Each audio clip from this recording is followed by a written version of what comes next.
बोलिए सियावर रामचंद्र भगवान की जय। मानस कथा श्रृंखला में आप सभी श्रोताओं का स्वागत है। आइए इस श्रृंखला की नई कड़ी में भगवान की बाल लीलाओं का रसास्वादन लिया जाए, उनका श्रवण करके जीवन को सार्थक किया जाए।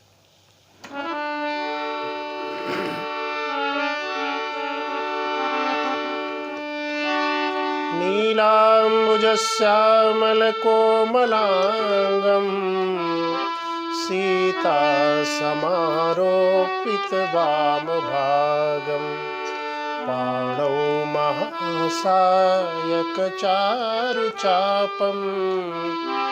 नमामि रामं रघुवंशनाथम्। मंगलभवन अमंगलहारी, मंगल भवन अमंगलहारी, द्रवहु सो दशरथ अजीर बिहारी, द्रवहु सो दशरथ अजीर बिहारी। बोले वृंदावन बिहारी लाल की जय। सियावर रामचंद्र भगवान की जय। प्रभु का प्राकट्य हुआ और परब्रह्म परमेश्वर जिसलिए इस धराधाम पर आया हुआ है, माता कौशल्या को, महाराज दशरथ को धन्य करता हुआ वही प्राकृत शिष्य के रूप में सारी लीलाएं कर रहा है। आपने नामकरण सुना, महाराज वशिष्ठ जी ने चारों राजकुमारों का नाम रखा। उसके बाद कथा को आगे बढ़ाते हुए गोस्वामी जी लिखते हैं कि अब कौशल्या माता ने उस नन्हे शिशु श्री राम को गोद में लेकर के कभी पालने में झुला करके, सुला करके, लोरी गाकर वात्सल्य सुख का आनंद उठा रही है।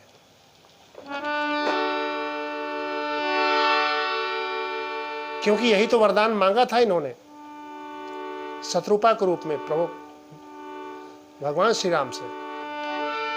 सोई सुख सोई गति सोई भगति सोई निज चरण सनेहु, सोई विवेक सोई रहनि प्रभु हम ही कृपा करि देहु, हम ही कृपा करि देहु।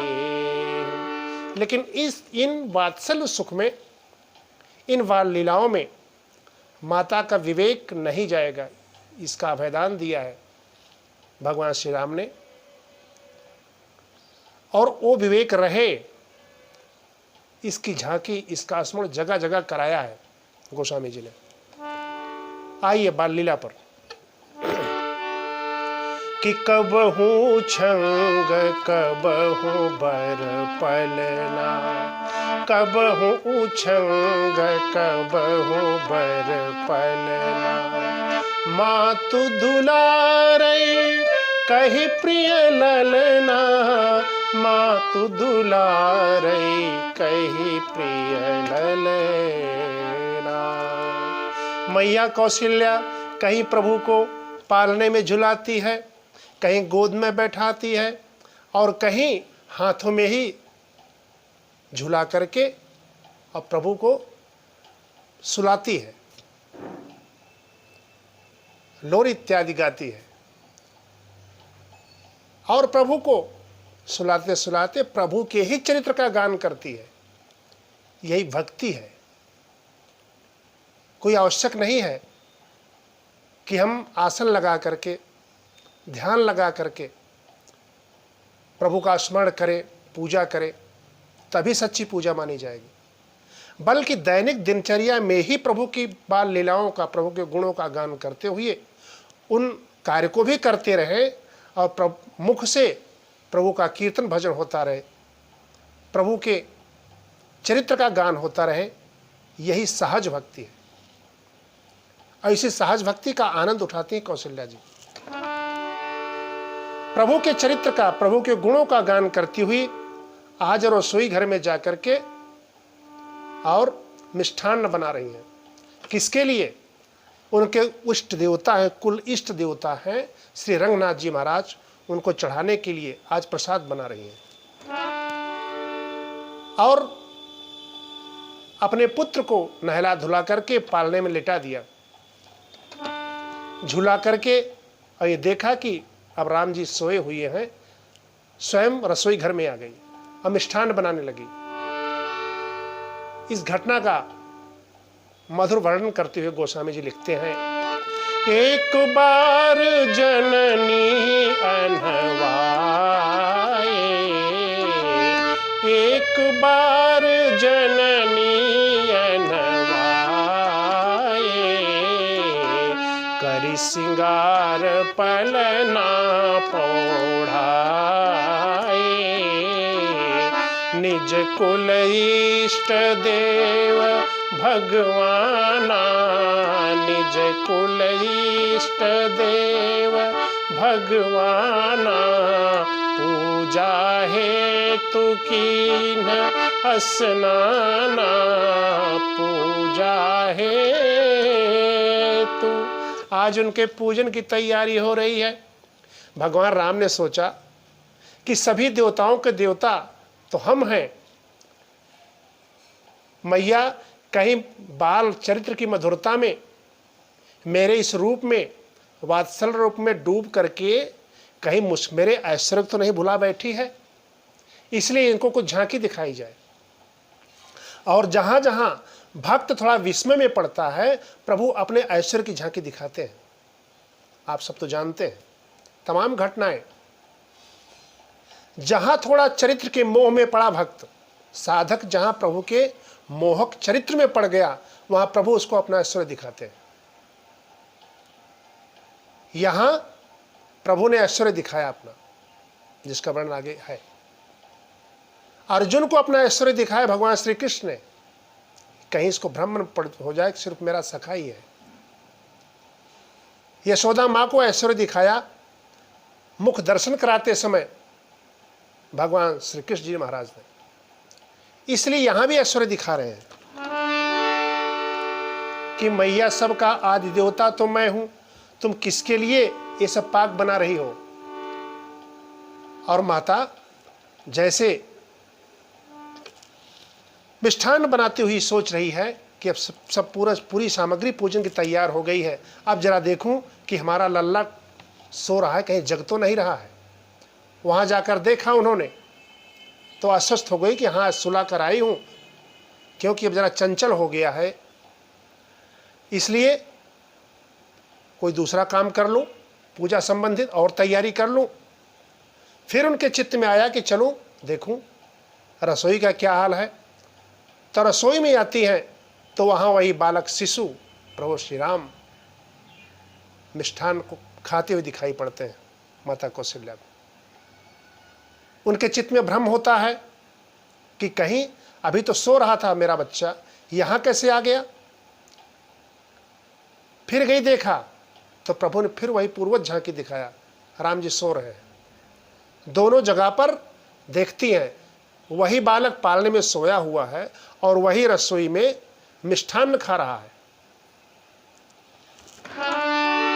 बाबा बड़ी अच्छी अर्धानी लिखते हैं, इहाँ उहाँ दुई बालक देखा, मति भ्रम मोरे के आने बिसेखा, बहुरी मातु तहवा चली आई, भोजन करत देख सुत जाई। भ्रम हो गया, और जब भ्रम हुआ तो जब साधक को भ्रम होता है तो वही अवसर पर प्रभु अपनी झांकी दिखा देते हैं। माता को दिखाई पड़ा पूरा पूरा ब्रह्मांड, पूरी सृष्टि दिखाई पड़ गई। दिखरावा माता ही निज अद्भुत रूपय खंड, रोम रोम प्रति लागे, कोटि कोटि ब्रह्मांड, कोटि कोटि ब्रह्मांड। और अपने विराट स्वरूप में दिखाया कि प्रभु के एक एक रोए में, एक एक रोम में करोड़ों करोड़ों ब्रह्मांड हैं, जिसमें तमाम अगणित किस्म के, अगणित प्रकार के ब्रह्मा हैं, अनेकों प्रकार के विष्णु हैं, अनेकों प्रकार के भगवान शंभु हैं। तारागण, नक्षत्र इत्यादि भूमंडल, पूरे भुवन कोश का दर्शन करा दिया प्रभु श्री राम ने। और जब देखा कि माता व्याकुल हो गई है, तब प्रभु ने क्या किया? प्रभु हंसी दीन मधुर मुस्कानी, प्रभु हंसी दीन मधुर मुस्कानी। पहले माया में लिप्त थी, पुत्र मोह में लिप्त थी, तो ज्ञान का आविर्भाव किया, क्योंकि कहा था कि माता आपका ज्ञान नहीं मिटेगा। और फिर जब देखा कहीं इनको परम ज्ञान न हो जाए, परम ज्ञान हो जाएगा तो मेरी लीला धरी की धरी रह जाएगी, कौन माता कौन शिशु, ये तो हमारे परम प्रभु मानेगी हमको। तो फिर प्रभु अपनी माया का आच्छादन कराते हैं, और जहाँ जहाँ प्रभु ने अपनी माया का आच्छादन कराया है वहाँ वहाँ मुस्कुराए हैं। उपजा जब ज्ञाना प्रभु मुस्काना, चरित बहुत विधि कीन चाहे। क्योंकि प्रभु की मुस्कुराहट में बड़ा राज छिपा है। उनकी एक एक मुस्कान पर करोड़ों करोड़ों जन्म वार देते हैं हमारे योगी लोग, उनकी एक मुस्कान के झलक के लिए, क्योंकि उनकी मुस्कान भी रहस्यमयी है। माया हास बाहु दिगपाला, प्रभु की हंसी ही माया है। और जब माया का आविर्भाव करना चाहते हैं तो प्रभु मुस्कुराते हैं। और इसी प्रकार से आगे सुनेंगे आप, जब विश्वामित्र जनक को परिचय देते हैं, ए प्रिय सब ही जहां लगी प्राणी, ए प्रिय सब ही जहां लगी प्राणी। तो प्रभु मुस्कुराते हैं, इसलिए कि इनका ऐश्वर्य जब छिपाना होता है तब भी मुस्कुराते हैं, और जब प्रकट करना होता है तब भी मुस्कुराते हैं। और माता यहाँ पर फिर पिछली बात भूल जाती है, प्रभु हंस दीन मधुर मुस्कानी। इस प्रकार से माता का ज्ञान दृढ़ करते हैं, और फिर ये शिष्य और बड़े होते हैं। और एक बार की झांकी कराते हैं दर्शन गोस्वामी जी। महाराजा दरबार से सीधे आंगन में आते हैं, भोजन का समय है, मध्याह्न काल है। तो बाबा लिखते हैं कि कौशल्या राम कहाँ हैं, और राम जी खेलते रहते हैं दूर।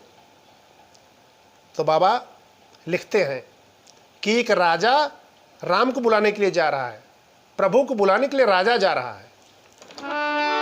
भोजन करत बोल जब राजा, भोजन करत बोल जब राजा, नहीं आवत तजी बाल समाजा, नहीं आवत तजी बाल समाजा।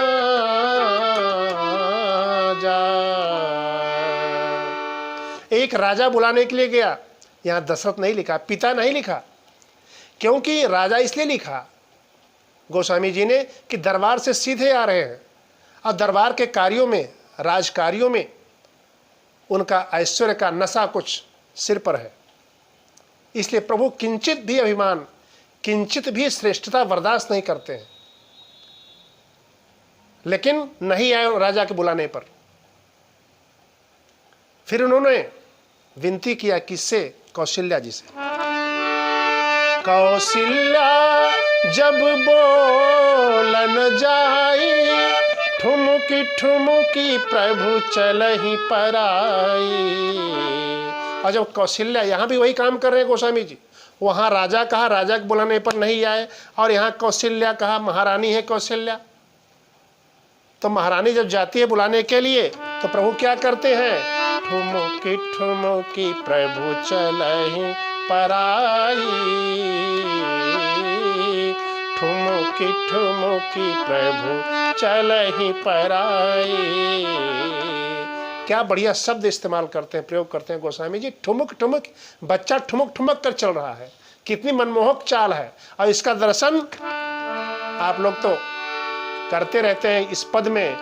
किस पद में? कि ठुमुकी चलत रामचंद्र, ठुमुकी चलत रामचंद्र, बाजत पैजनिया, ठुमुकी चलत रामचंद्र। ठुमुक ठुमुक प्रभु चलते हैं। और कौशल्या जब बोलन जाए तो ठुमुक ठुमुक प्रभु चल ही, पर कौशल्या के भी पकड़ में नहीं आते हैं। राजा बुलाने गया, नहीं पकड़ में आए, ऐश्वर्य का नशा। महारानी कौशल्या बुलाने गई, लेकिन फिर भी प्रभु भाग चले, लेकिन है तो माता ही। लेकिन जब माता का भाव आया, जब कौशल्या के मन में आया कि मेरे लल्ला कहाँ भागा जा रहा है, पिता बुला रहे हैं, विलंब हो रहा है, जब थोड़ा माता का भाव आया, विनीतता का भाव आया, तब प्रभु पकड़ में आ जाते हैं। लेकिन उसके पहले ऐश्वर्य, गोस्वामी जी की यही सावधानी है। निगमनेति शिवंतन पावा, निगमनेति शिवंतन पावा, ताहि धरई जननी हठी धावा। और जब जननी कहा तब प्रभु पकड़ में आ गए। अब पकड़ में आए तो बाबा लिखते हैं कि धूसर धूरी धरे तनु आए, धूसर धूरी भरे तनु आए, भूपति बिहसी गोद बैठाए, भूपति बिहसी गोद बैठाए। अतः प्रभु भोजन कर रहे हैं, तीनों रानियां बैठी हुई हैं। महाराज दशरथ की गोद में आकर प्रभु बैठ जाते हैं। लेकिन उनका शारीरिक वर्णन, शारीरिक सौंदर्य उनका कैसा है? लिखते हैं कि धूसर धूर भरे तनुआए, धूल से भरा हुआ उनका तन है। भैया कहीं बाहर तो नहीं गए? कई भावुक भक्त शंका करते हैं, कहते कहीं बाहर तो नहीं गए, मणि में आंगन में धूल कैसी आ गई? तो इसका रहस्योद्घाटन करते हुए एक संत अपना बड़ा दिव्य विचार देते हैं और कहते हैं धूल कहाँ से आई, इसका वर्णन मैं करता हूँ। आज बाबा भोलेनाथ कैलाश पर्वत से फिर प्रभु के दर्शन के लिए आ गए और उन्होंने अयोध्यापुरी में प्रवेश करने से पहले आज गंगा स्नान नहीं किया, आज सीधे सरजू मैया की गोद में आ गए। अब किनारे खड़े होकर के बाबा भोलेनाथ सरजू मैया से निवेदन करने लगे, मैया आज मैं अपने प्रभु के दर्शन करना चाहता हूँ और इस दर्शन के लिए मैं स्मशान घाट की भस्म नहीं रमाऊंगा, मैं आपके ही बालों के कण को पूरे शरीर में लगा लूँगा। आज अपना श्रृंगार तुम्हारे बालों के कण से ही करूँगा। जरा बताओ मेरे प्रभु के दर्शन हो जाएंगे कि नहीं हो जाएंगे? मानो सरजू माँ कहती है कि भोलेनाथ आप तो प्रभु श्री राम के अनन्य हैं, आपकी जैसी इच्छा होगी वैसे ही प्रभु प्रेरणा देंगे और वैसा ही बहाना उत्पन्न कर लेंगे, आपको दर्शन अवश्य हो जाएंगे, जाइए। भगवान भोलेनाथ स्नान करते हैं और अपने तन का श्रृंगार भस्म के रूप में सरजू माँ के रेत से करते हैं और गए मुख्य दरवाजे पर। वहां से दर्शन कर रहे हैं दूर से कि महाराज दशरथ भोजन कर रहे हैं, तीनों रानियां बैठी हुई हैं और प्रभु श्री राम जी भी भोजन कर रहे हैं। राम जी अंतर्यामी है, उनको पता चल गया भोलेनाथ हमारा इंतजार कर रहे हैं, इसलिए बहाना कैसे करें। भोजन करते करते उनके मन में आया कि हमारे बाल सखा जो हनुमान हैं, काकभुसुंडी इत्यादि हैं, वो तो भूखे ही हैं। हनुमान जी तो परम प्रिय है यहाँ परिवार के हर सदस्य को, कौशल्या भी भोजन करा देती हैं, उनको कोई भोजन की कमी नहीं है। लेकिन काकभूषण जी तो भूखे हैं और मेरे दिए हुए भोजन के द्वारा किसी और भोजन से उनको तृप्ति महसूस नहीं होती है। जब जो मैं गिराता हूँ धरती पर इस आंगन में वही खाते हैं। तो उनकी परवाह करते हुए मुट्ठी में दही भात भर लेते हैं प्रभु। अब भोजन कैसे करते हैं? भोजन करत चपल चित इत उत अवसर पाय, भादि चलत किलकत बदन दधियोदन लपुटाय, दधियोदन लपुटाय। भागने की कोशिश करते हैं प्रभु जूठे हाथों से। अब ब्रह्म अपनी मुट्ठी में जब कुछ भरेगा तो कितना आएगा? किसी के भूख शांत होने तक की सामग्री तो आएगी आएगी, कम से कम चाहे बाल रूप में ही हो। और मान कीजिए कौशल्या नहीं जाने देती, रास्ता नहीं देती, नहीं पहले भोजन करो तब जाने दूंगी। सुमित्रा कहती नहीं पहले भोजन करो तब जाने दूंगी। लेकिन कैकेयी माँ से विशेष निवेदन करते हैं कि मैया जाने का रास्ता तो आगे भी तुम्ही को देना है, इसलिए मुझे अभी यहाँ तक तो जाने दो। कैकेयी ने कहा जाओ। तो प्रभु आ गए और जूठन छोड़ा काकभूषण जी के सामने जो ऊपर बैठे हुए हैं, जिसका वर्णन और नीलांचल का भक्त करता है कि लरिकाई जहाँ जहाँ फिरई तह तह संग उड़ा। काकभूषण जी कौआ है, उनसे किसी ने पूछ लिया आपका भोजन कौन करवाता है आपको? तो कहा मेरे ठाकुर मेरा भोजन का पूरा ख्याल रखते हैं, जहाँ जहाँ दौड़ते उनके साथ खेलता रहता हूँ, और जो अपने जूठन गिरा देते हैं उसी को खाकर मैं तृप्त हो जाता हूँ। लरिकाई जहाँ जहाँ फिरई तह तह संग बुड़ा, जूठन परई अजिर महो सो उठाई करी खाओ, सो उठाई करी खाओ। वही भोजन कर लेता हूँ, मेरे ठाकुर दे देते हैं, उसी से मैं तृप्त हो जाता हूँ। तो गए दौड़ते दौड़ते भागते भागते और जूठन गिराया। और फिर जहाँ प्रभु गौरीनाथ पार्वतीनाथ जहाँ प्रभु की प्रतीक्षा कर रहे हैं गए। अरे भगवान भोलेनाथ बहुत दिनों बाद आपके दर्शन हुई है। शिष्य प्रभु श्री राम उनके तन से लिपट गए और वही बालोका की कर्ण जो श्रृंगार है उनके तन में किया हुआ भोलेनाथ के, वही पूरा पूरा भगवान श्री राम के तन में लग जाता है, शरीर में लग जाता है। तो वापस फिर आते हैं तो बाबा इसी का रहस्योद्घाटन करते हैं कि वही बालों की कर्ण लगी हुई है, वही धूल लगी हुई है, धूल से भरा हुआ तन है श्री राम जी का। कि धूसर धूरी भरे तनुआए, भूपति बिहसी गोद बैठाए, भूपति बिहसी गोद बैठाए। और कुछ बड़े होते हैं प्रभु। और फिर जैसे बच्चे अड़ते हैं किसी किसी बात पर, जो हठ करते हैं वही लेते हैं, उसी प्रकार से श्री राम भी हट कर जाते हैं कभी कभी। कभी प्रभु कहते हैं कि माँ मुझे वो चंद्रमा चाहिए जो चमक रहा है। कभी अपने ही परछाई से डर जाते हैं और कभी दोनों हाथों को बजा करके करतल ध्वनि करते हुए नाचने लगते हैं। ऐसी लीला देख करके सभी माताएं प्रभु के उस बाल लीला में मग्न हो जाती, मुग्ध हो जाती हैं, परम धन्य मानती हैं। और कवितावली में गोस्वामी जी इसका दर्शन कराते हैं। कैसे? कब हो शशि मांगत आरी करे, कब हो शशि मांगत आरी करे, कब हो प्रतिबिंब निहारी डरे, कब हो कर ताल बजाई के नाचत, मातु सबे मन मोद भरे। कब हो ऋषि आई कहे हठ के, पुनि लेत सोई जही लागी अरे। कभी कहते खिलौना नहीं लूंगा, इससे नहीं खेलूंगा, लेकिन मान जाते हैं, फिर वही ले लेते हैं। कब हो ऋषि आई कहे हठ के, पुनि लेत सोई जही लागी अरे। तुलसी अवधेश के बालक ये, अवधेश के बालक चारि सदा, तुलसी मन मंदिर में बिहरे, तुलसी मन मंदिर में बिहरे।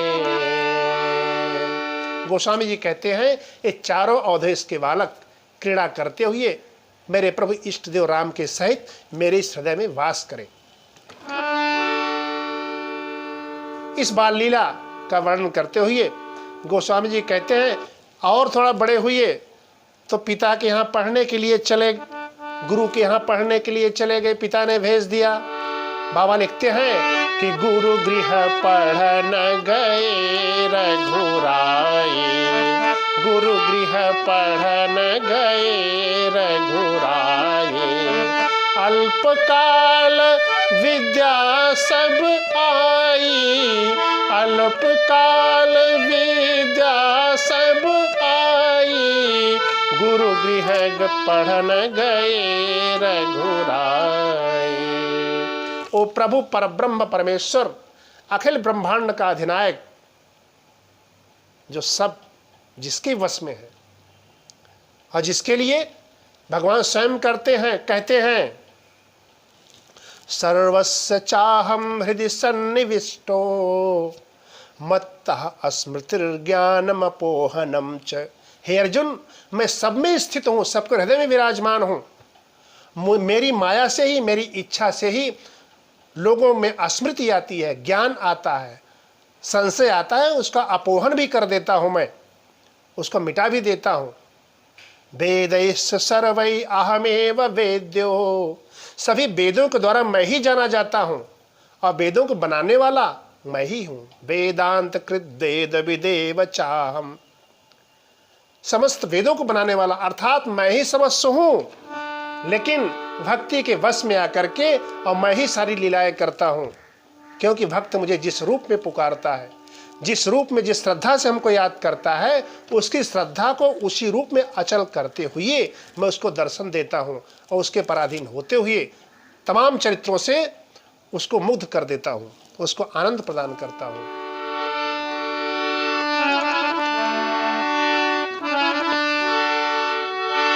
मन क्रम बचन छाणी चतुराई, बाबा लिखते हैं कि मन क्रम बचन छाणी चतुराई, और भजत कृपा करी है रघुराई, भजत कृपा करी है रघुराई। चतुरता छोड़ दो, मन की चतुरता छोड़ दो, वचन की चतुरता छोड़ दो, मन में बेईमानी मत रखो, वचन में जो कहो वही करो। मन क्रम वचन, कर्म में चतुरता न हो, कर्तृत्व अभिमान न हो कि मैं ही सब करता हूँ। सिर्फ प्रभु के समर्पण भाव से उनको याद करो, उनका स्मरण करो, तब प्रभु कृपा करेंगे। और प्रभु कृपा करें इसके लिए सहजता का होना अत्यंत आवश्यक है, स्वाभाविकता का होना अत्यंत आवश्यक है, चातुर्यता नहीं। बोलिए सियावर रामचंद्र भगवान की जय। बाल लीलाओं का वर्णन अपार है, हम क्या कर सकते हैं, किसी की सामर्थ्य नहीं है। और इसके बाद प्रसंग को आगे बढ़ाते हुए गोस्वामी जी लिखते हैं कि विश्वामित्र महामुनि ज्ञानी, विश्वामित्र महामुनि ज्ञानी, बसहि विपिन शुभ आश्रम जानी, बसहि विपिन शुभ आश्रम जानी। इस प्रसंग की चर्चा अगली कड़ी में आप सुनेंगे। बोलिए सियावर रामचंद्र भगवान की जय।